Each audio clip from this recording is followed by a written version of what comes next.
ورحمۃ اللہ وبرکاتہ۔ یہ دارالسلام اسٹوڈیو ہے۔ اس بار ہم آپ کی خدمت میں پیش کر رہے ہیں حدیث سیریز کا چھٹا حصہ، فتنہ وضع حدیث۔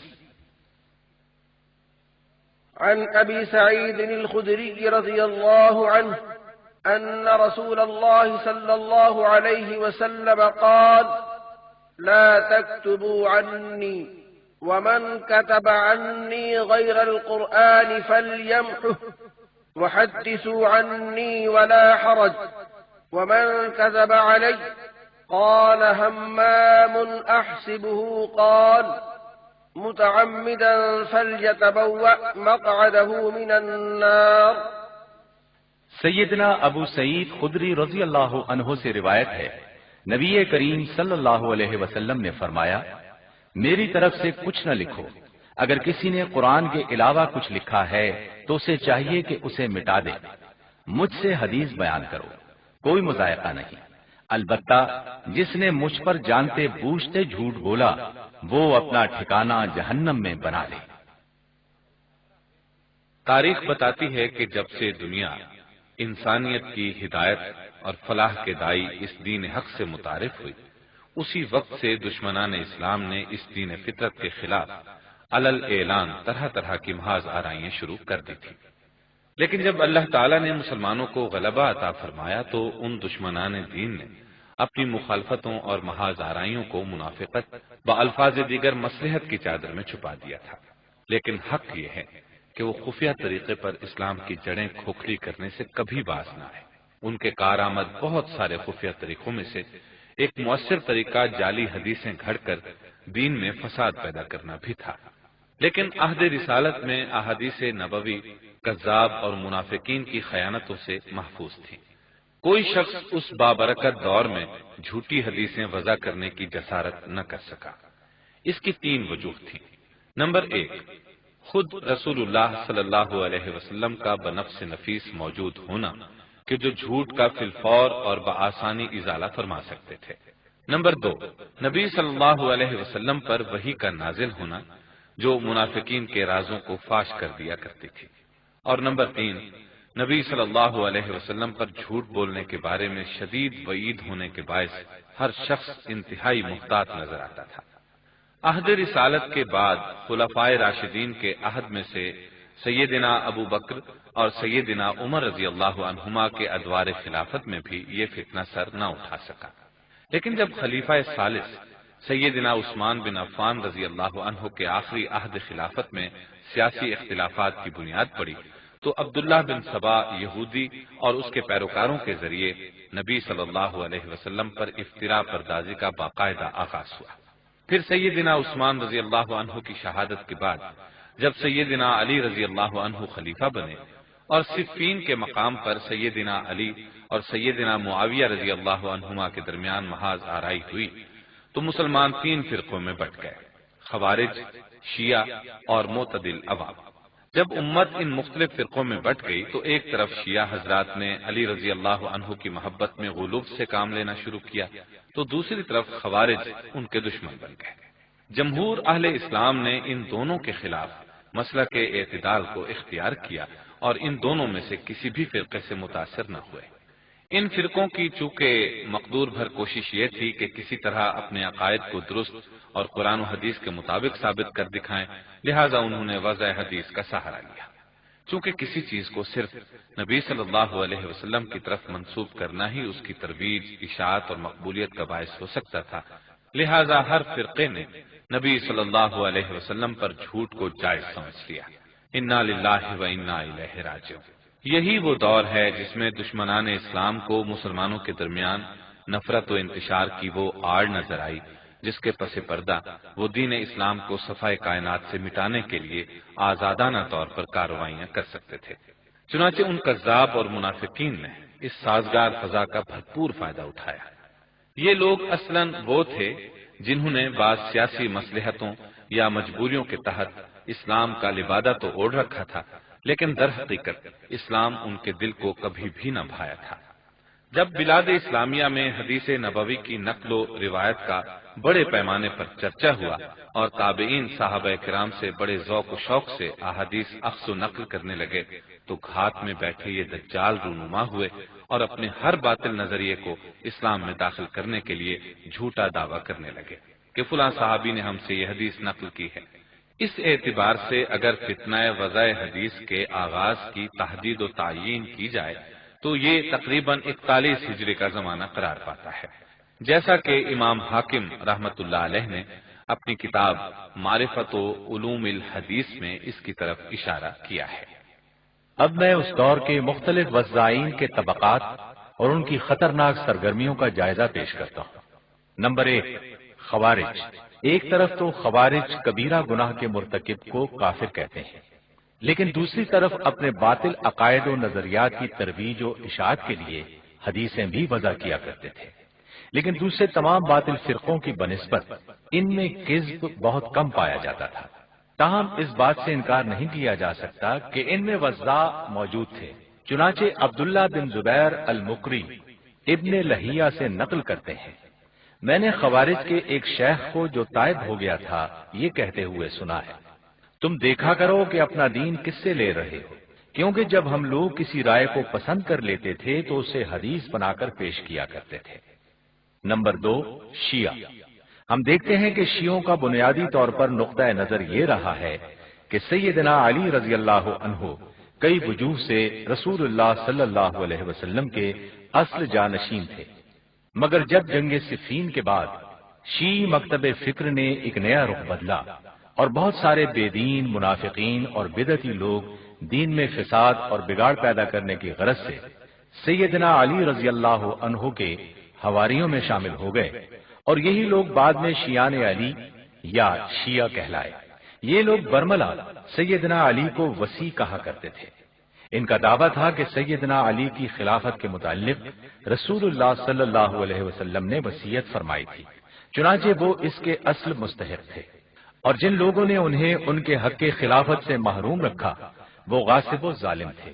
اس عقیدے کے زیر اثر وہ حضرات شیخین یعنی سیدنا ابو بکر اور سیدنا عمر رضی اللہ عنہما کی شان میں سخت گستاخی کیا کرتے تھے۔ سیدنا علی رضی اللہ عنہ کے بعد وہ سیدنا حسن پھر سیدنا حسین رضی اللہ عنہما کی خلافت کے قائل تھے۔ بظاہر یہ ایک سیاسی نقطہ نظر تھا، لیکن اس کے پس پردہ اصل مقاصد کچھ اور ہی تھے۔ یہ شیعہ حب علی میں اس قدر غلو کرتے تھے کہ ان میں سے بعض الوہیت علی کے قائل تھے، بعض کے نزدیک اللہ تعالیٰ کی ذات پاک سیدنا علی میں حلول کرائی تھی، بعض سیدنا علی کو رسول اللہ صلی اللہ علیہ وسلم کے بعد نبی مانتے تھے، بعض کا خیال تھا کہ جبریل علیہ السلام سہون محمد صلی اللہ علیہ وسلم کی جانب رسالت کا پیغام لے آئے تھے، حالانکہ اصلاً پیغام الہی سیدنا علی کی جانب بھیجا گیا تھا۔ علی رضی اللہ عنہ کی وفات کے بعد شیعہ کا خیال تھا کہ وہ فوت نہیں ہوئے ہیں بلکہ بادلوں کی اوٹ میں چلے گئے ہیں اور لوٹ کر آئیں گے۔ اسی طرح یہ شیعہ قرآن کریم کی باطل تعویلات بھی کیا کرتے تھے اور قرآن کریم کے 70 بطن بتاتے تھے۔ ظاہر ہے کہ یہ تمام گمراہ کن باتیں محض سیاسی نقطہ نظر کے اختلاف کے باعث وجود میں نہیں آ سکتی، بلکہ اس سے مقصد محض دین میں فساد و بگاڑ پیدا کرنا تھا، اور اس کے لیے انہوں نے اپنے سیاسی اختلافات کو ڈھال کے طور پر استعمال کیا۔ شیخ محمد ابو زہب فرماتے ہیں، میں پورے وثوق سے کہہ سکتا ہوں کہ تشیع ایک اوٹ ہے جس کے پیچھے اکثر دشمنان اسلام مثلاً ایرانی، رومی اور یہودی اس لیے چھپے رہے تاکہ دین اسلام کو نقصان پہنچائے اور اسلامی حکومت کے نظام کو تہوبالا کر دیں۔ ایرانی اس زعم میں مبتلا تھے کہ وہ شروع سے آزاد رہے ہیں اور لوگوں پر حکومت کرتے چلے آئے ہیں، سب لوگ ان کے نوکر چاکر اور غلام ہیں۔ جب عربوں کے ہاتھوں اللہ عز و جل نے ان کو ذلیل کیا اور ان کی حکومت چھین لی تو ان پر مصیبت کے پہاڑ ٹوٹ پڑے۔ یہ وہی عرب تھے جن سے بڑھ کر ذلیل ان کی نظر میں دوسرا کوئی نہ تھا۔ یہی وجہ ہے کہ وہ اسلامی حکومت کے سامنے سرنگوں ہونے کے لیے تیار نہ تھے اور ہمیشہ اس بات کے لیے مصروف جد و جہد رہا کرتے تھے کہ کسی طرح اپنا کھویا ہوا وقار واپس لے لیں۔ مگر یہ ان کے بس کا روگ نہ تھا۔ لڑائیوں کے دوران میں ان پر یہ حقیقت آشکارا ہو چکی تھی کہ مسلمان ان سے زیادہ طاقتور، زیادہ حوصلہ مند اور شجاع ہیں۔ چنانچہ اجمی کفار نے مسلمانوں کو کمزور کرنے کے لیے ہیلے بہانے تلاش کرنے شروع کر دیے۔ انہوں نے سوچا کہ مسلمانوں کو کمزور کرنے کے لیے مکر و فریب سے بڑھ کر دوسرا کوئی ہیلا کارگر نہیں ہو سکتا۔ چنانچہ ان میں سے کچھ لوگ بظاہر اسلام کا لبادہ اوڑھ کر شیعہ کے ساتھ مل گئے اور حب اہل بیت کا مظاہرہ کرنے لگے۔ انہوں نے مسلمانوں میں غلط ملت عقائد پھیلا کر ان کو صحیح اسلامی احکام و تعلیمات سے منحرف کر دیا۔ الغرض مسلمانوں کی صفوں میں گھسے ہوئے ان شیعہ نما دشمنان اسلام جو جنگوں اور دلیل و برہان کے ذریعے اسلام کو کچھ نقصان نہ پہنچا سکتے تھے، انہوں نے دجل اور فریب دہی کے لیے اپنے اپنے اغراض و مقاصد اور اپنے اپنے عقائد و نظریات کی تائید میں رسول اللہ صلی اللہ علیہ وسلم، سیدنا علی رضی اللہ عنہ اور اہل بیت کی جانب منسوب کر کے جھوٹی حدیثیں گھڑنا شروع کر دیں۔ لیکن ان سب موضوع احادیث میں موجود ایک قدر مشترک یہ تھی کہ وہ سیدنا علی کی قدر و منزلت اور کبار صحابہ بالخصوص سیدنا ابو بکر، عمر، عثمان اور معاویہ رضی اللہ عنہم کی تنقیص و توہین سے لبریز ہوتی تھی۔ نہج البلاغہ میں مشہور شیعہ عالم ابن ابی الحدید کا قول ہے، اصلاً حدیث میں جھوٹی چیزیں پہلے شیعوں کے ذریعے سے داخل کی گئی تھیں۔ شروع میں انہوں نے اپنی محبوب شخصیت کی حمایت میں بہت ساری حدیثیں گھڑی۔ وضع حدیث کی یہ تحریک ان میں اپنے مخالفین کی دشمنی سے پیدا ہوئی تھی۔ جب حامیان ابو بکر رضی اللہ عنہ نے شیعہ کو دیکھا کہ وہ کیا کر رہے ہیں تو انہوں نے بھی اپنی محبوب شخصیت کی حمایت میں احادیث گھڑ لی۔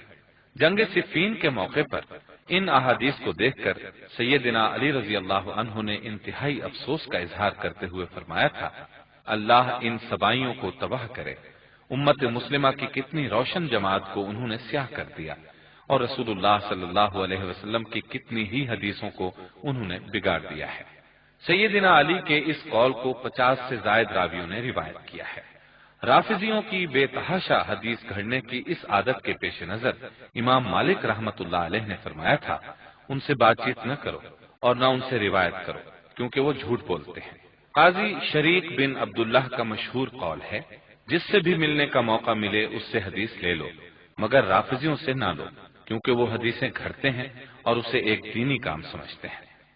اب مولانا عبد الرحمن موضوع حدیث کے چند نمونے آپ کو سنائیں گے۔ جی بہتر، میں ذکر کرتا ہوں۔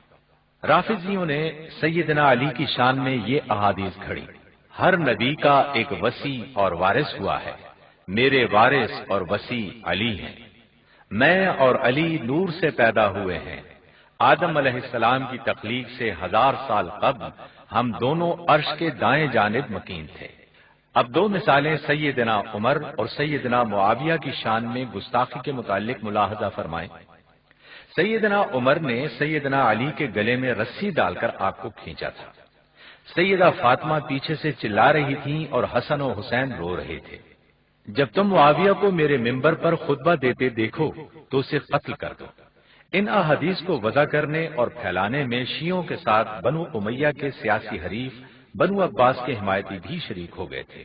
اسی طرح جب شیعہ اور بنو عباس کی اس افترا پردازی کو بنو امیہ کے بعض جاہل مددگاروں نے دیکھا تو انہوں نے بھی انتقاماً خلفائے ثلاثہ اور معاویہ رضی اللہ عنہم کی مدح میں حدیثیں گھڑ کر گویا شیعوں کے بہتانوں کا توڑ پیدا کرنا چاہا اور سیدنا معاویہ کی شان میں احادیث کو گھڑا۔ مثالیں ملاحظہ ہوں۔ آسمان دنیا پر 80,000 فرشتے ایسے ہیں جو اس شخص کے لیے مغفرت طلب کرتے ہیں جو ابو بکر و عمر رضی اللہ عنہما سے محبت رکھتا ہو۔ اس طرح دوسرے آسمان پر 80,000 فرشتے ایسے ہیں جو ان لوگوں پر لعنت بھیجتے ہیں جو ابو بکر و عمر رضی اللہ عنہما سے عداوت رکھتے ہیں۔ جب تم معاویہ کو میرے ممبر پر خطبہ دیتے سنو تو اس کی بات کو قبول کر لو کیونکہ وہ امین و مامون ہے۔ یہ سیاسی دنگل ایک زمانے تک یوں ہی جاری رہا، حتیٰ کہ دوسری صدی ہجری کے اوائل میں بنو امیہ کے اقتدار کو ختم کرنے کے لیے بنو عباس نے شیعوں کی مدد سے ایک دوسرا سیاسی حربہ استعمال کیا، وہ تھا خفیہ طور پر عباسی دعوت کی تبلیغ و تشہیر۔ اس کے لیے ان کی جانب سے 12 نقیب اور 70 جیالے مقرر کیے گئے۔ یہ لوگ کبھی تاجروں کے بھیس میں، کبھی حجاج کے بھیس میں اور کبھی عابد و زاہد بزرگوں کے بھیس میں لوگوں سے ملتے اور لوگوں میں عباسی دعوت کو پھیلاتے تھے۔ یہ مبلغین اپنے سیاسی اہداف و مقاصد کے حصول کے لیے حسب ضرورت اور حسب منشا احادیث گھڑ لیا کرتے تھے، جن میں سے اکثر ایسی احادیث ہوتی تھیں جن میں بنو امیہ سے نفرت دلائی گئی ہوتی اور بنو عباس کی بشارت دی گئی ہوتی۔ اس خفیہ دعوت کا اثر یہ ہوا کہ رفتہ رفتہ لوگ ان کی طرف مائل ہونے لگے۔ علامہ خضری تاریخ الامم میں بیان کرتے ہیں، اس دعوت کا مشہور مبلغ ابو مسلم خراسانی تھا۔ 127 ہجری میں جب اس نے دیکھا کہ لوگ بنو عباس کی خلافت قبول کرنے پر آمادہ ہو چکے ہیں تو اس نے بلاد خراسان میں انقلابی تحریک کا بیڑا اٹھایا اور پورے خراسان میں اپنے دائیوں سے جس قدر کام لے سکتا تھا لیا۔ اس سیاسی انقلاب کے دور میں جبکہ بنو عباس اور شیعہ کے درمیان اقتدار پر قبضے کے لیے رساکشی شروع ہو گئی تھی اور قریب تھا کہ بنو عباس کو خلافت کا منصب مل جائے، تو شیعہ لوگ بنو امیہ کے جاہل حمایتیوں سے جا ملے اور ان کے تعاون سے بنو عباس کی مذمت میں احادیث گھڑنے لگے، جس کی ایک مثال میں آپ کو سناتا ہوں۔ بنو عباس کی وجہ سے میری امت بڑی تکلیف میں مبتلا ہوگی، وہ کپڑوں کو سیاہ رنگ میں رنگ کر پہنیں گے، اللہ تعالیٰ ان کو آگ کا لباس پہنائے گا، ان کی تباہی اس کے خاندان میں سے ایک شخص کے ہاتھوں ہی انجام پائے گی۔ یہ کہہ کر نبی صلی اللہ علیہ وسلم نے ام حبیبہ رضی اللہ عنہا کی طرف اشارہ فرمایا۔ ان تمام تاریخی حقائق کے مطالعے سے یہ بات اچھی طرح واضح ہو جاتی ہے کہ شیعان علی ہوں یا سیدنا معاویہ کے حامی و مددگار، بنو امیہ کے چہیتے ہوں یا بنو عباس کے چیالے یا ان سب کے مخالفین اور دشمن، یہ سب لوگ دین اور اخلاق سے بالکل عاری تھے اور ذاتی اغراض و مقاصد کے حصول اور تکمیل کے لیے رسول اللہ صلی اللہ علیہ وسلم پر کذب بیانی کو جائز سمجھتے تھے۔ چنانچہ دوسری اور تیسری صدی ہجری کے دوران احادیث نبوی میں بڑی تخریب کاری ہوئی اور روایت سازی کی ایسی وبا پھیلی کہ اصل اور نقل میں فرق کرنا دشوار ہو گیا تھا۔ عراق کے شہروں میں سے کوفہ و بصرہ اور خراسان کے متعدد شہر احادیث سازی کے بڑے مراکز تھے، جہاں منافقین، ملحدین اور سبائی ذہن رکھنے والے افراد نے بڑی ڈھٹائی سے اپنا کاروبار چمکایا اور بڑی بے دردی کے ساتھ اپنی مذموم ذہنیت سے اس مقدس ورثہ نبوی کو داغدار کر دیا۔ مشہور عالم ڈاکٹر موسیٰ الموسوی اس دوران میں فتنہ وضع احادیث کی تنظیم اور اس کے خطرناک نتائج کا تذکرہ کرتے ہوئے لکھتے ہیں، ہمارا عقیدہ یہ ہے کہ ائمہ کے نام سے گھڑی گئی زیادہ تر روایتیں غیبت کبریٰ یعنی شیعہ امامیہ کے 12ویں امام مہدی کا 329 ہجری میں لوگوں کی نظروں سے غائب ہو جانے کے بعد وضع کی گئی ہیں، اور یہی وہ زمانہ ہے جسے ہم شیعہ اور تشیع کے درمیان اولین معرکہ آرائی کا زمانہ کہتے ہیں۔ مگر انصاف پسند غور و فکر کرنے والا شخص یہ کہنے پر مجبور ہو جاتا ہے کہ ائمہ شیعہ کے عہد میں بھی ان کے نام سے منسوب احادیث وضع کی گئی۔ البتہ ائمہ شیعہ کی طرف منسوب موضوع روایات سے ان کے لوگوں میں موجود ہونے کی وجہ سے ان کی زندگی میں پرخطر اثرات نہیں تھے، لوگ براہ راست ان سے رابطہ قائم کر کے ان روایتوں کے بارے میں پوچھ سکتے تھے۔ وضع احادیث کے لیے سرزمین عراق کو اس قدر شہرت حاصل تھی کہ امام مالک رحمہ اللہ عراق کو دار الضرب یعنی حدیث کی ٹکسال پکارا کرتے تھے، جہاں درہم کے سکوں کی طرح احادیث بھی ڈھالی جاتی تھی اور باہم معاملات کے لیے بازار حدیث میں نکل پڑتی تھی۔ عبد الرحمن بن مہدی امام مالک سے بیان کرتے ہیں، جتنی احادیث انہوں نے مدینہ میں 40 دن رہ کر سنی، اتنی احادیث انہوں نے عراق میں 1 دن رہ کر سن لی تھی۔ یہ سن کر امام مالک نے اہل عراق کو مخاطب کرتے ہوئے فرمایا تھا، یہ ٹکسال تمہیں کہاں سے میسر آئی کہ رات کو تم انہیں ڈھالتے ہو اور اگلے دن ان کو بازار میں چلا دیتے ہو۔ اس دوران میں جس وافر مقدار میں احادیث گھڑی گئی تھی، ان کا تھوڑا بہت اندازہ ان اعتراضات سے کیا جا سکتا ہے جو وضاعین میں سے بعض لوگوں نے تائب ہونے کے بعد کیے تھے۔ ابو شیبہ بیان کرتے ہیں کہ میں بیت اللہ کا طواف کر رہا تھا، ایک شخص جو میرے آگے تھا اور یہ دعا کر رہا تھا، اے اللہ مجھے معاف کر دے، لیکن میرا نہیں خیال کہ تو مجھے بخشے گا۔ میں نے اس سے کہا، اے شخص تیرا نا امید ہونا تیرے گناہوں سے زیادہ سنگین ہے۔ یہ سن کر اس نے مجھ سے بھی درخواست کی کہ آپ بھی میرے لیے دعا فرمائیں۔ میں نے اس سے کہا کہ مجھے بھی کچھ بتاؤ کہ کیا خطا کی ہے۔ اس نے بیان کیا کہ میں نے رسول اللہ صلی اللہ علیہ وسلم پر 50 جھوٹی حدیثیں گھڑی ہیں جو لوگوں میں پھیل گئی ہیں، اور مجھ میں طاقت نہیں ہے کہ میں ان میں سے کسی کو رد کر سکوں۔ اب پروفیسر ظفر اقبال صاحب وضع حدیث کے بعد غیر سیاسی محرکات اور وضاعین کے جملہ طبقات کا مختصر تعارف پیش کریں گے۔ جی بہتر، میں تفصیل سے یہ موضوع آپ کے سامنے رکھنا چاہتا ہوں۔ اس سلسلے میں سب سے پہلے آتے ہیں زنادقہ۔ عباسی عہد خلافت میں زنادقہ ان لوگوں کو کہا جاتا تھا جو اسلام کا دعویٰ کرنے کے ساتھ مجوسیت بالخصوص مانی مذہب کے پیروکار تھے، لیکن بعد میں اس کے مفہوم میں وسعت پیدا ہو گئی اور ہر ملحد اور بے دین شخص کو زندیق کہا جانے لگا، خواہ یہ الحاد اور بے دینی محض فسق و فجور، لاؤبالی پن، بے حیائی اور ڈھیٹ پن کے باعث ہی ہو، نظریات و استدلال کی بنا پر نہ ہو۔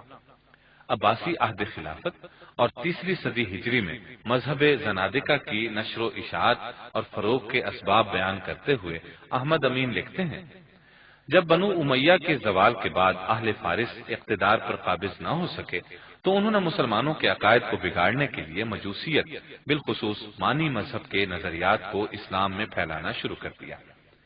پھر جب عباسی عہد خلافت میں اہل فارس کو اقتدار حاصل ہوا اور اہل عرب امور سلطنت سے محروم کر دیے گئے تو ان کو اپنے قدیم عقائد کو زندہ کرنے کا سنہری موقع مل گیا۔ ان اسباب و وجوہ کے باعث زندقہ مذہب کی نشر و اشاعت ممکن ہوئی۔ اسلام کو نقصان پہنچانے کے لیے جھوٹی حدیثیں گھڑ کر انہیں رسول اللہ صلی اللہ علیہ وسلم کی جانب منسوب کرنا چونکہ بہت آسان تھا، اس لیے انہوں نے مسلمانوں میں بکثرت خود ساختہ حدیثیں پھیلا دی۔ ان سے اسلام کا حسن و جمال تو متاثر ہوا ہی، ساتھ میں دین کے متعلق شکوک و شبہات بھی پیدا ہو گئے۔ اس سے ان کا مقصد اسلام کو ختم کرنا، لوگوں کو اس سے متنفر کرنا اور اہل اسلام کو دینی احکام سے منحرف کرنا تھا۔ وہ سمجھتے تھے کہ اس طرح وہ مسلمانوں کا اثر و رسوخ ختم کر کے انہیں مغلوب کر سکتے ہیں، اس طرح ان کا اقتدار دوبارہ ان کے ہاتھوں میں ہوگا۔ ان مقاصد کے پیش نظر ان لوگوں نے مجوسی تعلیمات اور مانی مذہب کے نظریات و افکار کی اسلام میں آمیزش شروع کر دی۔ زنادقہ کے بعض فرقے عجیب و غریب نظریات کے حامل تھے۔ ان میں سے کچھ نے قصہ گو واعظین کا پیشہ اختیار کر لیا، بعض زاہد و عابد بن گئے اور بعض نے صوفیاء کا لبادہ اوڑھ لیا، مگر دل سے یہ سب کے سب اسلام کے دشمن تھے۔ امام ابن جوزی رحمہ اللہ فرماتے ہیں، زنادقہ حدیث گھڑنے والوں کا وہ طبقہ ہے جس کا مقصد شریعت کی تخریب، عوام کے دلوں میں اس کے متعلق شکوک و شبہات پیدا کر کے انہیں گمراہ کرنا اور دین سے مذاق کرنا تھا۔ شاہ عبدالعزیز محدث دہلوی فرماتے ہیں، فرقہ زنادقہ کے پیش نظر شریعت کو باطل کرنا اور دین کا مذاق اڑانا تھا۔ چنانچہ ابن راوندی نامی یہودی اللہ کا منکر تھا، اس نے اسلام کے رد میں متعدد کتابیں تصنیف کی۔ بعد میں صوفیاء نے اسے تصوف کا لبادہ پہنا دیا تھا اور اس کی کتابیں تصوف، طریقت، سلوک اور معرفت کی کتابیں بن گئی۔ اس نے یہ حدیث وضع کی تھی، بینگن جس مرض کی شفا کے لیے کھایا جائے وہ مرض دور ہو جاتا ہے۔ اس روایت سے اس کی غرض شریعت کا مذاق اڑانا تھا۔ علماء کا قول ہے کہ زنادقہ کی وضع کرتا 14,000 احادیث مشہور ہو چکی ہیں۔ ابو الحسنات عبدالحی لکھنوی فرماتے ہیں، یہ فرقہ عیسائیوں اور یہودیوں کے مشابہ ہے کہ جنہوں نے آسمانی کتابوں میں تحریف کر ڈالی، جو کچھ اس میں سے چاہا از خود ساقط کر دیا اور جو چاہا اسے اپنے ہاتھوں سے اس میں لکھ دیا۔ بعض زندیق ایسے بھی تھے جو شیوخ الحدیث کی مجالس میں شریک ہوا کرتے تھے اور جو ہی انہیں ذرا سا غافل دیکھتے اس موقع سے فائدہ اٹھا کر ان کی احادیث میں اپنی وضع کردہ احادیث داخل کر دیا کرتے تھے۔ خلفائے بنو عباس نے جب زنادقہ کا تعاقب کر کے انہیں تہ تیغ کرنا شروع کیا تو زنادقہ نے بنو عباس کی مذمت میں بھی احادیث وضع کرنا شروع کر دی، اور اس معاملے میں اس حد تک گر گئے کہ بعض ایسی چیزوں کو رسول اللہ صلی اللہ علیہ وسلم سے منقول بتانے لگے جو اصول دین اور عقل سلیم سے بھی متصادم تھی۔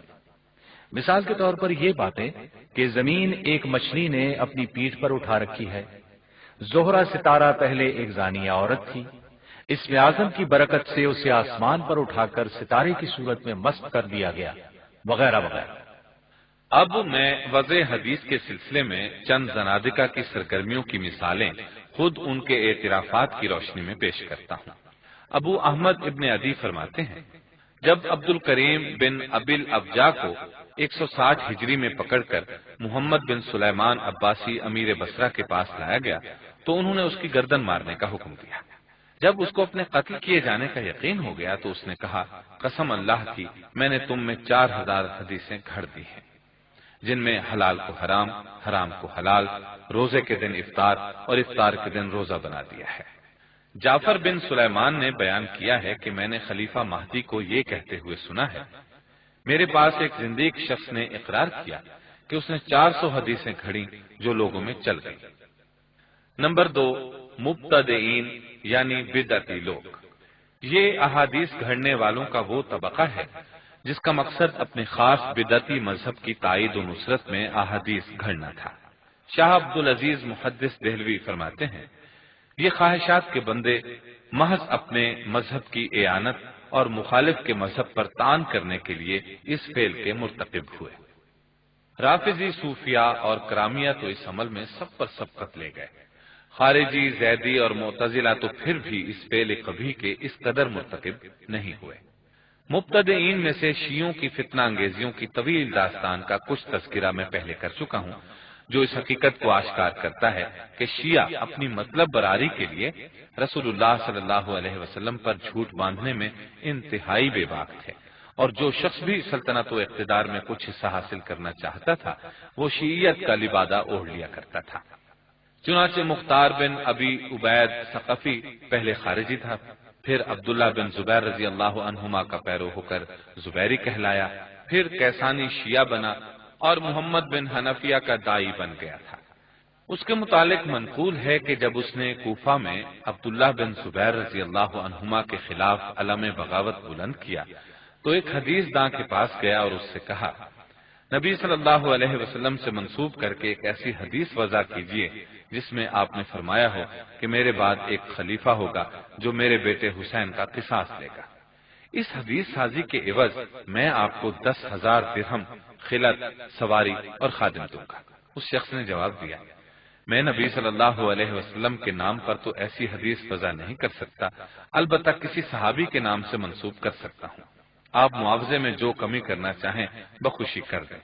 مختار بن ابی عبید یہ سن کر کہنے لگا، نبی صلی اللہ علیہ وسلم سے جو حدیث منسوب ہوگی اس میں تاکید اور عذاب کی وعید زیادہ ہوگی۔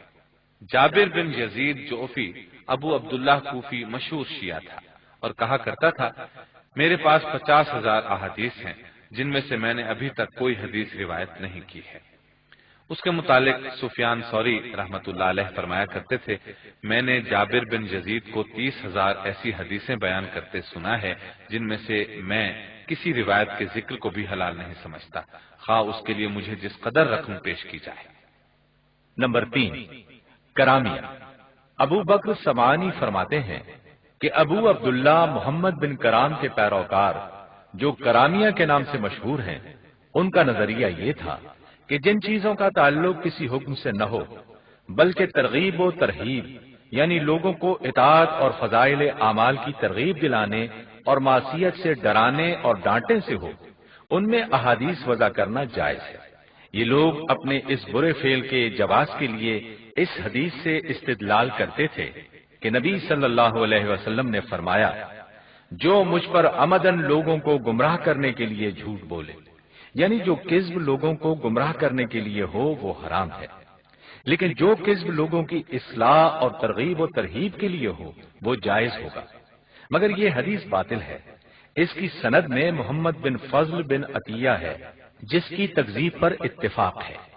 بعض کرامیہ جو نبی صلی اللہ علیہ وسلم پر طعن و تشنیع کے لیے احادیث وضع کرتے تھے اور ان کا مقصد دین کو نقصان پہنچانا ہوتا تھا، وہ کہتے تھے کہ ہم تو ان کے برخلاف لوگوں کو نیکی کی ترغیب دلانے اور برائی سے روکنے کے لیے احادیث وضع کرتے ہیں۔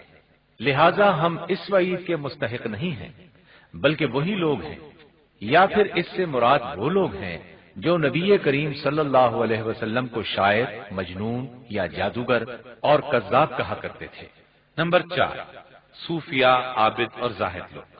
احادیث گھڑنے والوں کا یہ وہ طبقہ ہے جو بظاہر انتہائی زاہد اور عابد ہونے کے ساتھ سلوک و عرفان کے اعلیٰ مدارج پر فائز سمجھا جاتا ہے، لیکن ان میں سے اکثر صورتوں کے فضائل اور ترغیب و ترہیب وغیرہ میں احادیث گھڑا کرتے تھے۔ ان کا خیال تھا کہ احادیث نبوی میں اصلاح کی غرض سے ایسا کرنا جائز ہے، چونکہ وہ نبی صلی اللہ علیہ وسلم اور دین کی تائید و حمایت کے لیے جھوٹ بولا کرتے تھے، لہٰذا وہ اسے بھی دین کی خدمت اور اللہ کے قرب کا باعث سمجھتے تھے۔ ان میں سے بعض ایسے بھی تھے جو خود تو احادیث وضع نہیں کرتے تھے، لیکن ہر کس و ناقص پر اعتماد کر لیا کرتے تھے۔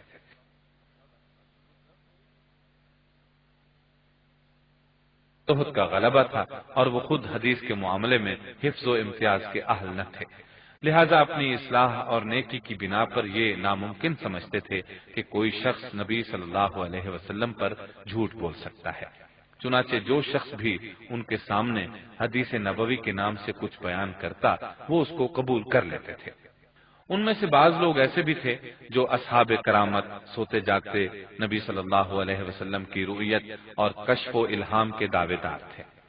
یہ لوگ بزعم خود جو کچھ نبی صلی اللہ علیہ وسلم سے اپنے خواب میں سنتے یا دیکھتے یا کشف و الہام کے ذریعے سے ان پر جو کچھ القاء ہوتا اس کو حدیث کے طور پر نقل کر دیا کرتے تھے۔ چنانچہ شاہ عبدالعزیز محدث دہلوی وضاعین کے اس طبقے کے متعلق فرماتے ہیں، صوفیاء اور کرامیہ تو اس معاملے میں سب پر سبقت لے گئے۔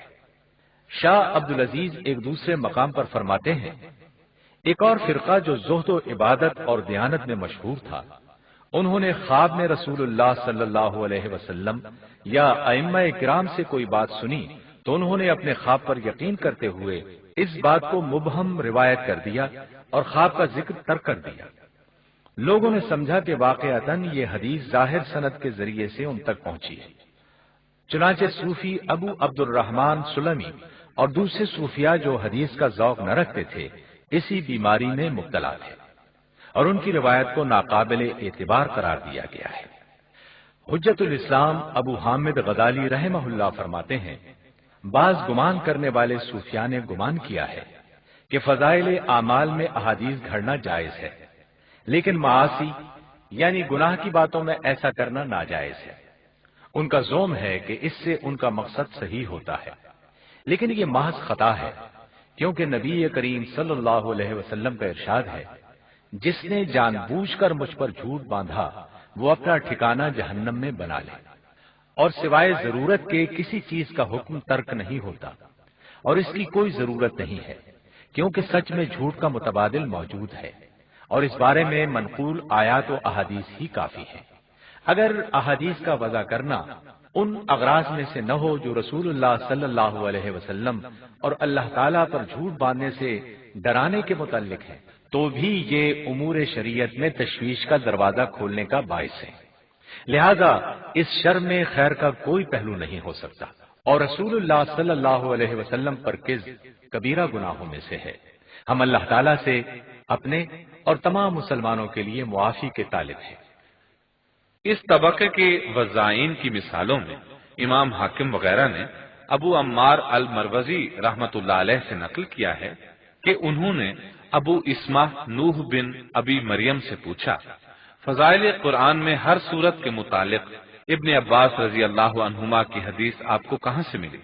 حالانکہ ابن عباس کے شاگرد اکرمہ کے ساتھیوں کے پاس یہ حدیثیں نہیں ہیں۔ اس نے کہا، جب میں نے لوگوں کو قرآن سے اعراض کرتے اور ابو حنیفہ اور ابن اسحاق کی مغازی کے ساتھ مشغول دیکھا تو میں نے یہ حدیثیں گھڑ ڈالی۔ امام ابن حبان نے ابن مہدی سے نقل کیا ہے کہ میں نے میسرہ بن عبد ربہ ہی سے پوچھا، آپ کو یہ احادیث کہاں سے ملی کہ جس نے فلاں سورت پڑھی تو اس کو یہ اور یہ ثواب ہے؟ اس نے جواب دیا، میں نے لوگوں کو ترغیب دلانے کے لیے انہیں گھڑا ہے۔ معروف صوفی غلام خلیل نے جب زہد اختیار کیا اور دنیا کی زیبائش و آرائش کو ترک کیا تو اس کی مقبولیت کا یہ عالم تھا کہ اس کی موت کے بعد بغداد کے بازار بند ہو گئے تھے۔ باوجود اس کے کہ وہ حدیثیں گھڑا کرتا تھا۔ تقریباً 400 احادیث اس نے گھڑی تھی۔ کسی نے اس کی موت کے قریب اس سے پوچھا، کیا تیرا گمان اچھا ہے؟ تو اس نے جواب دیا، کیوں نہیں، میں نے سیدنا علی رضی اللہ عنہ کی فضیلت میں 70 حدیثیں وضع کی ہیں۔ اب مولانا عبد الرحمن آپ کو وضاعین کے باقی طبقوں کے متعلق بتائیں گے۔ جی میں بتاتا ہوں۔ 5ویں نمبر پر آتے ہیں دنیاوی اغراض کے حریص۔ وضاعین کا 5واں طبقہ ان لوگوں کا ہے جو اپنی مقصد براری اور دنیاوی اغراض مثلا سلاطین، خلفاء اور امراء کا تقرب حاصل کرنے کے لیے ان کی من پسند احادیث گھڑا کرتے تھے۔ اس طبقے کے متعلق شاہ عبدالعزیز محدث دہلوی فرماتے ہیں، دوسرا فرقہ خلفائے سلاطین اور امراء کے ان ساتھیوں کا ہے جنہوں نے محض ان کی دلجوئی کے لیے حدیثیں وضع کی اور دین کو دنیا کے بدلے بیچا۔ وہب بن واحد ابو البختری خلیفہ رشید کے دربار میں حاضر ہوا۔ اس وقت خلیفہ کبوتروں سے کھیل رہا تھا۔ ابو البختری کو دیکھ کر خلیفہ نے پوچھا، کیا تمہیں اس بارے میں کوئی چیز یاد ہے؟ اس نے بیان کیا، نبی صلی اللہ علیہ وسلم کبوتر اڑایا کرتے تھے۔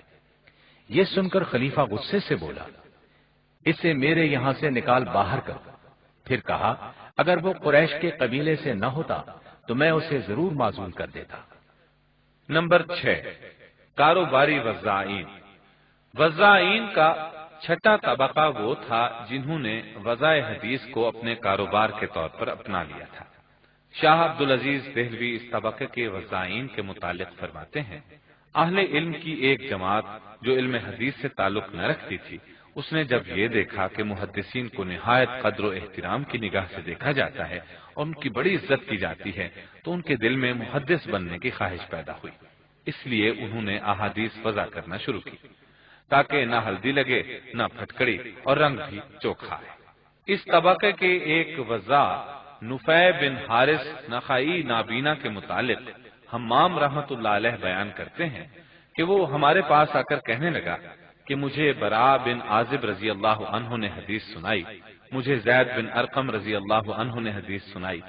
جب ہم نے قتادہ رحمۃ اللہ علیہ سے اس کا تذکرہ کیا تو وہ فرمانے لگے کہ ابو داود یعنی نفع بن حارث جھوٹ بولتا ہے، اس نے صحابہ سے حدیثیں نہیں سنی ہیں۔ وہ تو 87 ہجری میں طاعون جارف کے دور میں گدا تھا اور لوگوں سے بھیک مانگا کرتا تھا، اس کا علم حدیث سے کیا تعلق؟ حمام مزید بیان کرتے ہیں کہ یہی ابو داود نابینا قتادہ رحمۃ اللہ علیہ کے پاس آیا۔ جب وہ مجلس سے اٹھ کر چلا گیا تو حاضرین نے بیان کیا کہ اس کا دعویٰ ہے کہ وہ 18 بدری صحابیوں سے مل چکا ہے۔ قتادہ رحمۃ اللہ علیہ نے فرمایا کہ یہ طاعون جارف سے پہلے گدا تھا اور علم حدیث کے ساتھ اس کا کوئی تعلق نہ تھا۔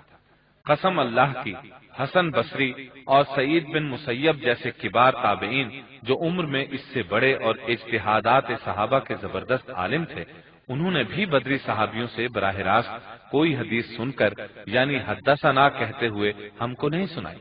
البتہ سعد بن ابی وقاص رضی اللہ عنہ سے ضرور ملے تھے۔ تو اس نابینا کا یہ دعویٰ کس طرح درست ہو سکتا ہے؟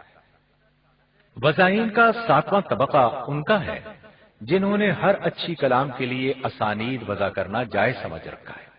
چنانچہ ابو زرع دمشقی رحمہ اللہ فرماتے ہیں، محمد بن خالد نے اپنے والد سے روایت کی کہ انہوں نے فرمایا کہ میں نے محمد بن سعید المسلوب کو یہ کہتے ہوئے سنا ہے، کسی اچھی کلام کے لیے سند وضع کرنے میں کوئی حرج نہیں ہے۔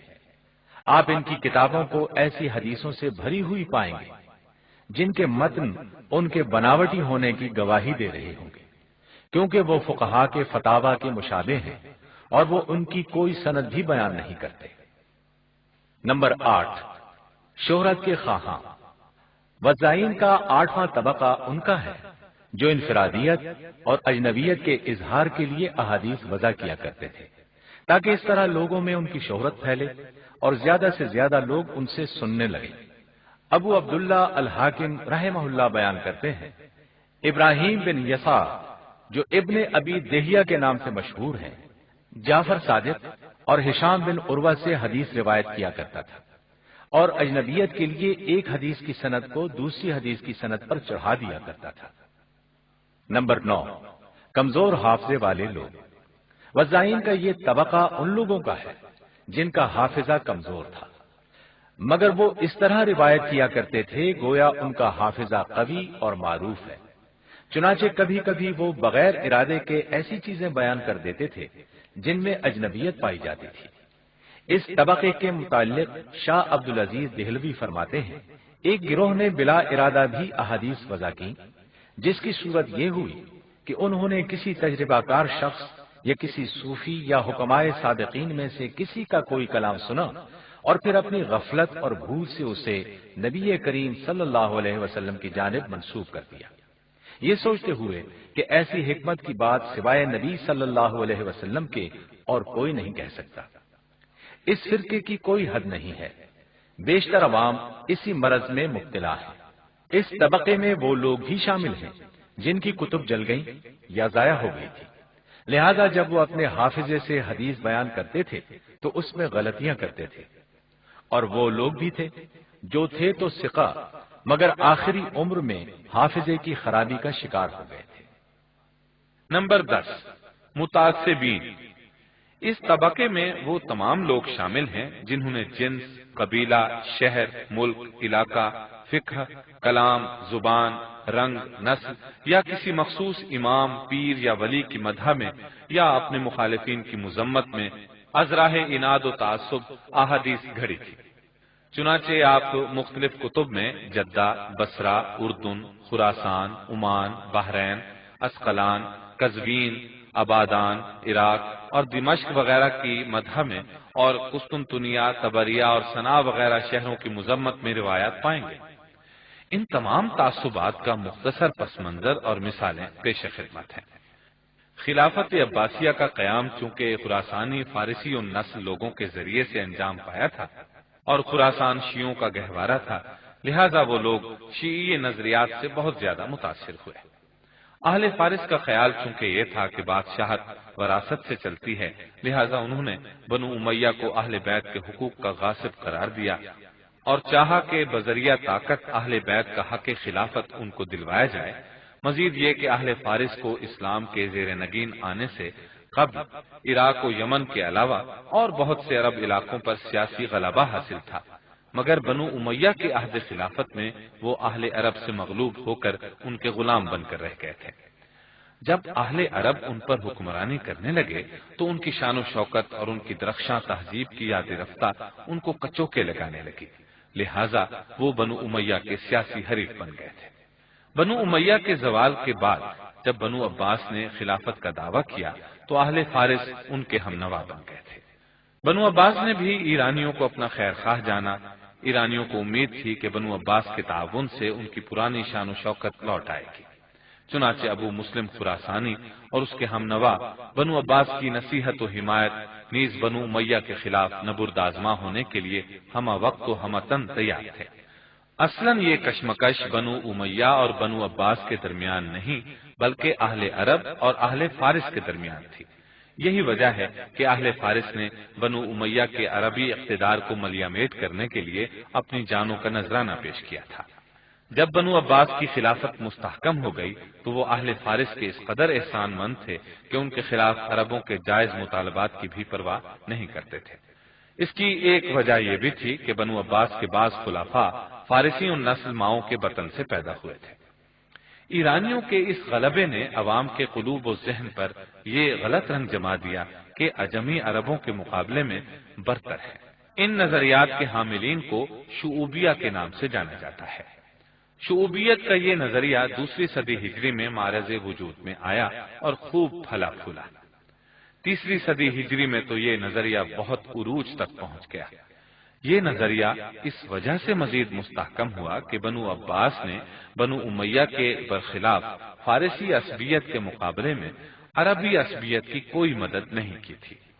شعوبیوں نے عباسی خلفاء کی اس مراعات اور نرمی کا بہت ناجائز فائدہ اٹھایا اور وہ عربوں کے خلاف ہر محاذ پر سفارا ہو گئے۔ عربوں کا مذاق اڑایا گیا، ان کی مذمت اور حجب میں اشعار اور خطبے کہے گئے۔ عربوں کے عیوب اور اجمیوں کے مفاخر پر مستقل کتابیں تصنیف کی گئیں۔ غرض حجب گوئی کی کوئی ایسی قسم باقی نہ تھی جسے ان لوگوں نے عربوں کے خلاف استعمال نہ کیا ہو۔ بنو عباس نے اہل فارس کے اس ناجائز رویے پر کوئی انکار و گرفت نہیں کی۔ بہرحال عربوں کے خلاف اہل فارس نے جو حجب کوئی کی اس کو مؤثر بنانے کے لیے انہوں نے فارسی ممالک، شہر، زبان و علماء، جنس و قبیلہ، حتیٰ کہ سیاسی حکمرانوں کی مدح و توصیف میں بے شمار احادیث گھڑ ڈالی۔ نمبر 11، لسانی تعصب۔ وضع حدیث کا ایک سبب لسانی تعصب بھی ہے۔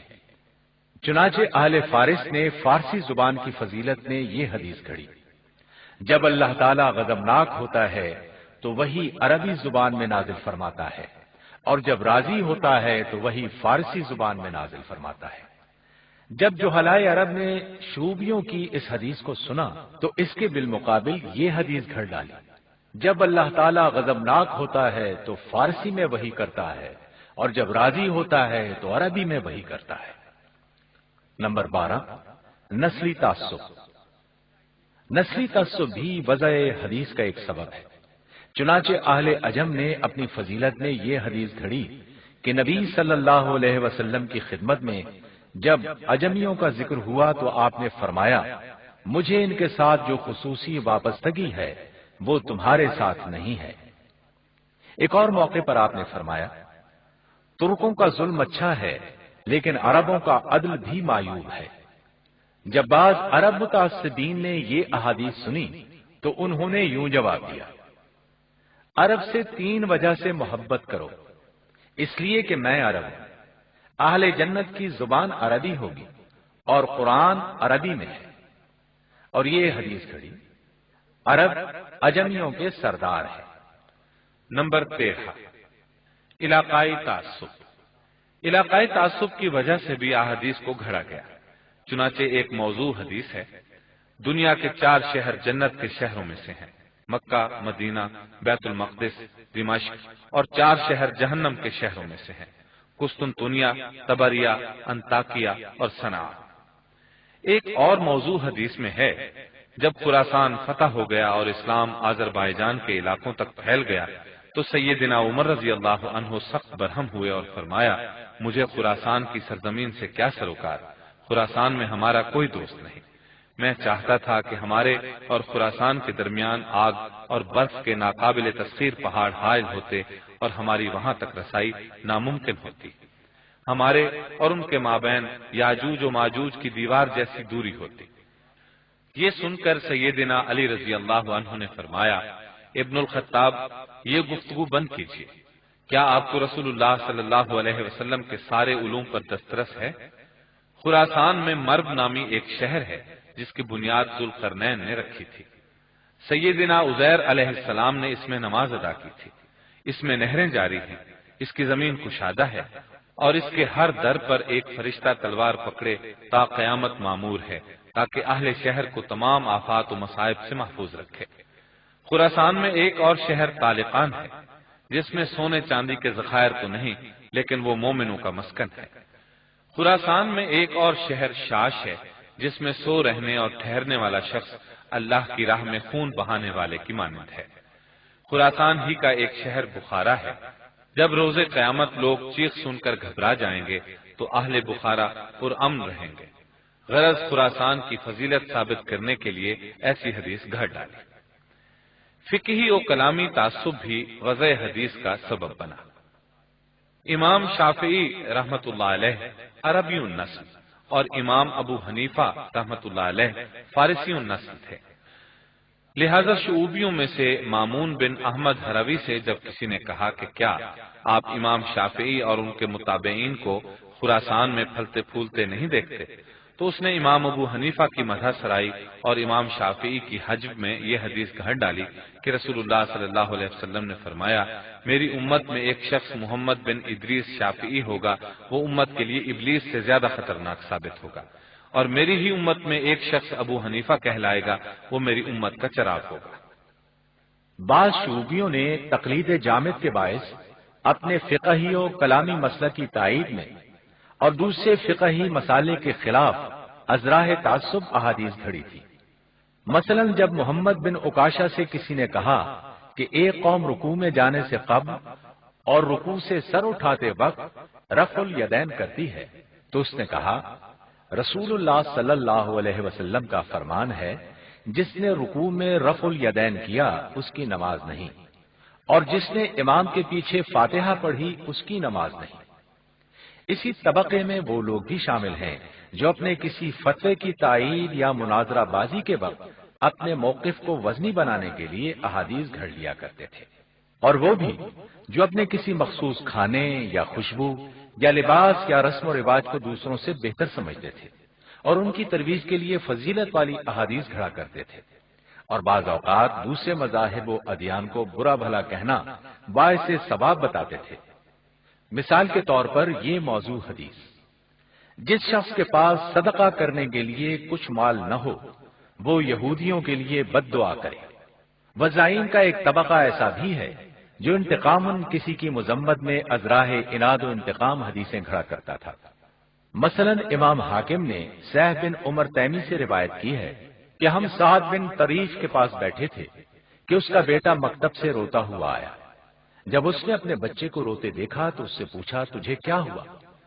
اس نے بتایا کہ مجھے میرے استاد نے مارا ہے۔ یہ سن کر اس نے کہا قسم اللہ کی میں انہیں ذلیل و خجل کر کے چھوڑوں گا۔ چنانچہ کہنے لگا رسول اللہ صلی اللہ علیہ وسلم نے فرمایا تمہارے بچوں کے استاد تم میں سے سب سے زیادہ شریر ہیں، وہ یتیموں پر بہت کم رحم کرتے ہیں اور مسکینوں پر بہت سختی کرتے ہیں۔ احادیث گھڑنے والوں میں کچھ لوگ ایسے بھی تھے جو خود تو احادیث نہ گھڑتے تھے، لیکن ان کے کاتبین، بیٹے، غلام، لونڈی، شاگرد، دشمن یا پڑوسی وغیرہ کے ذریعے سے ان کی احادیث میں موضوعات داخل ہوں۔ یہ لوگ حدیثیں وضع کر کے ان ثقہ محدثین کی کتابوں میں داخل کر دیا کرتے تھے۔ حدیث کے راویوں کا یہ طبقہ اگرچہ بذات خود ثقہ ہے، لیکن اپنی اصل اور دوسروں کی الہاقی احادیث میں تمیز نہ کر سکنے کے باعث ان کی احادیث میں خلط واقع ہوا ہے، لہذا ان کی احادیث سے بھی استدلال درست نہیں ہے۔ اب پروفیسر ظفر اقبال صاحب آپ کو بتائیں گے کہ ان وضاعین کے خلاف خلفاء اور حکام نے کیا اقدامات کیے اور محدثین نے کس طرح ان کے مکروہ چہروں سے نقاب اٹھایا۔ جی میں عرض کرتا ہوں، چونکہ اس فتنے نے باقاعدہ سیدنا علی رضی اللہ عنہ کے دور میں سر اٹھایا تھا، لہٰذا ہم دیکھتے ہیں کہ سیدنا علی رضی اللہ عنہ نے اس فتنے کا سخت نوٹس لیا۔ چنانچہ اکرمہ بیان کرتے ہیں کہ سیدنا علی رضی اللہ عنہ کے پاس کچھ زندیق لائے گئے تو آپ نے ان کو جلا دیا۔ یہ خبر ابن عباس رضی اللہ عنہما کو پہنچی تو کہنے لگے کہ اگر آپ کی جگہ میں خلیفہ ہوتا تو میں انہیں رسول اللہ صلی اللہ علیہ وسلم کی اللہ کے عذاب کے ساتھ کسی کو سزا دینے کی ممانعت کے پیش نظر جلانے کی بجائے قتل کرتا، کیونکہ رسول اللہ صلی اللہ علیہ وسلم کا حکم ہے کہ جو کوئی اپنا دین بدلے اس کو قتل کرتا۔ آپ نے اس کے علاوہ سبائیوں کی تکفیر اور احادیث صحیحہ کی اشاعت کا بھی خصوصی اہتمام فرمایا تھا، جو دراصل احادیث گھڑنے والوں کے فتنہ وضع سے نپٹنے کی بروقت اور مؤثر اور امکانی کوشش تھی۔ سیدنا علی رضی اللہ عنہ کے بعد بنو امیہ اور بنو عباس کے خلفاء، گورنر اور حکام نے بھی اپنے اپنے دائرہ اثر میں ان فتنہ پروروں کی سرکوبی کے لیے کچھ نہ کچھ کوشش ضرور کی تھی۔ چنانچہ مروی ہے کہ عبد الملک بن مروان نے مشہور وضاع حارث بن سعید القذاب کو وضع حدیث کے جرم میں تختہ دار پر لٹکا دیا۔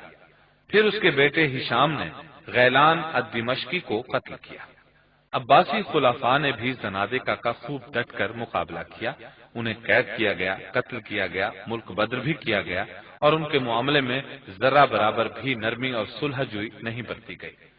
ابو جعفر منصور نے اپنے زمانے میں زنادقہ کو خوب سزائیں دی۔ وضع حدیث کے جرم میں مشہور زندیق محمد بن سعید المسلوب کو اسی دور میں پھانسی دی گئی تھی۔ بنو امیہ کے گورنر خالد بن عبداللہ قصری نے ایک شخص کو وضع حدیث کے جرم میں قتل کیا تھا۔ خلیفہ مہدی نے بھی زنادقہ کو خوب سزائیں دی اور ان کی سرکوبی کے لیے باقاعدہ ایک وزیر مقرر کیا تھا جسے صاحب الزنادقہ کہا جاتا تھا۔ اس وزیر کا کام فقط زنادقہ کا استیصال اور انہیں ہلاک کرنا تھا۔ خلیفہ مہدی نے اپنے بیٹے موسیٰ ہادی کو وصیت کی تھی کہ زنادقہ کو بالکل ختم کر کے ہی چین کا سانس لے۔ اس نے ہادی کو بتایا تھا کہ زنادقہ بدنیت اور اسلام و اہل اسلام کے دشمن ہیں۔ ہادی نے عہد کیا تھا کہ اگر میں زندہ رہا تو اس فرقے کو مٹا کر ہی دم لوں گا اور ان کی جھپکنے والی کوئی آنکھ باقی نہ چھوڑوں گا۔ ہادی نے اپنے والد کی وصیت کو نہایت امانت و دیانت کے ساتھ پورا کیا۔ پھر ہارون و مامون نے بھی زنادقہ کا خوب تعاقب کیا۔ خلیفہ معتصم نے اپنے سپہ سالار کو زندقہ ہی کی بنا پر قید کیا اور اس کا کھانا پانی بند کر دیا تھا۔ جب وہ مر گیا تو اسے سولی دے کر جلوا دیا تھا۔ عباسی عہد خلافت میں حاکم بصرہ محمد بن سلیمان نے وزا عبد الکریم بن ابی الارجاء کو قتل کروایا تھا۔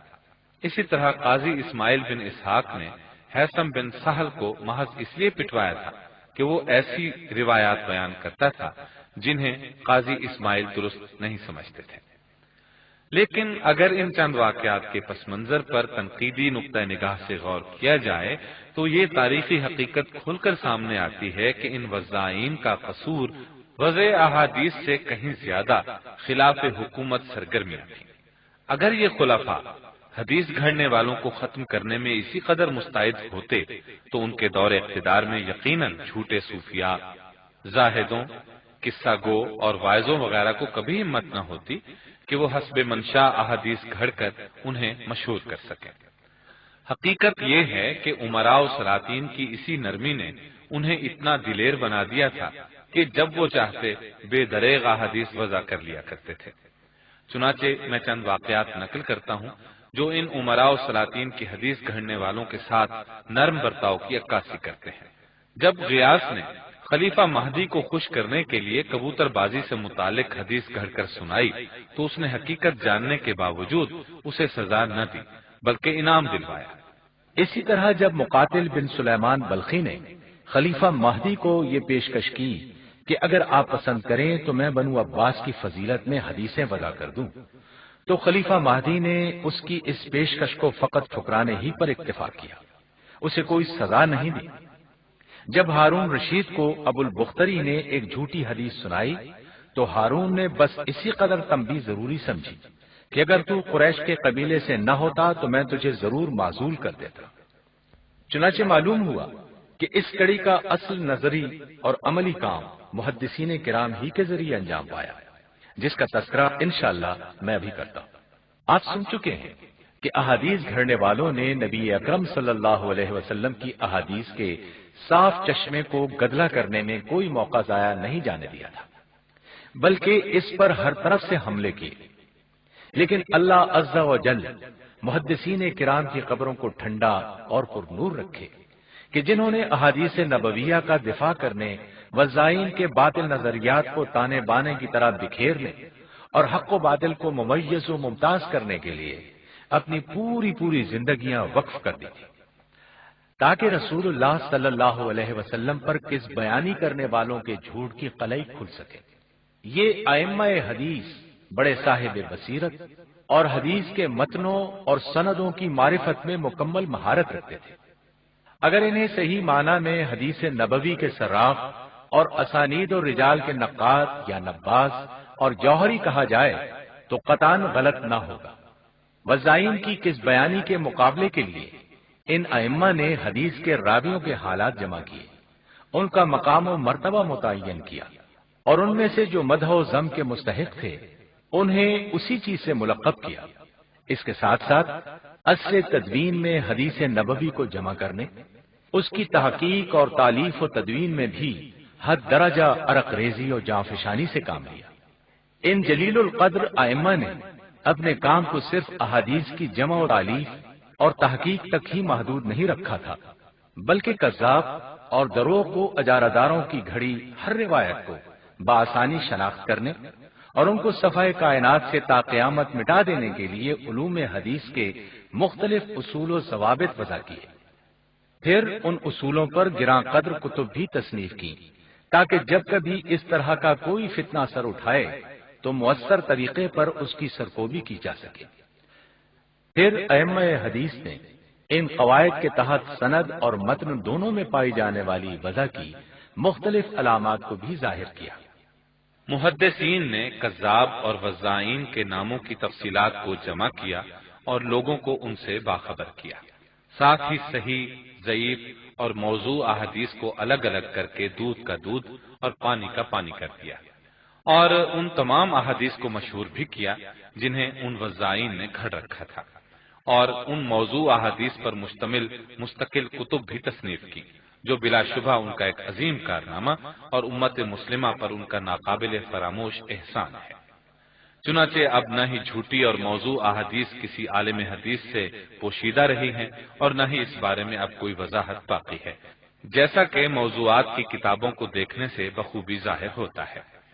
حدیث کی تحقیق و تنقیح کے یہ وہ فطری طریقے تھے جن سے ہر عصر و عہد میں ائمہ حدیث نے بڑی عرق ریزی سے کام لیا، کیونکہ کوئی زمانہ بھی دشمنان اسلام کے ناپاک وجود سے خالی نہیں رہا ہے، لیکن اللہ تعالیٰ نے بھی کسی دور کو ان باطل کے علمبرداروں کی سرکوبی کے لیے محدثین اور نقاد حدیث کے مبارک وجود سے خالی نہیں رکھا۔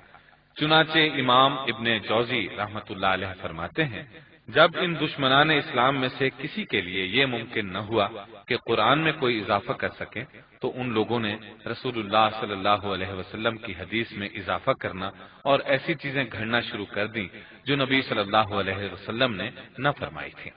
بس اللہ تعالیٰ نے ایسے علماء کو پیدا فرمایا جنہوں نے دودھ کا دودھ اور پانی کا پانی کر دیا۔ اللہ تعالیٰ نے ایسی مبارک ہستیوں سے کسی زمانے کو خالی نہیں رکھا ہے۔ یہ الگ بات ہے کہ ہمارے زمانے میں ایسے لوگ بہت ہی کم ہیں۔ محترم سامعین، ابھی آپ دارالسلام اسٹوڈیو سے حدیث سیریز کا چھٹا حصہ فتنہ وضع حدیث سن رہے تھے۔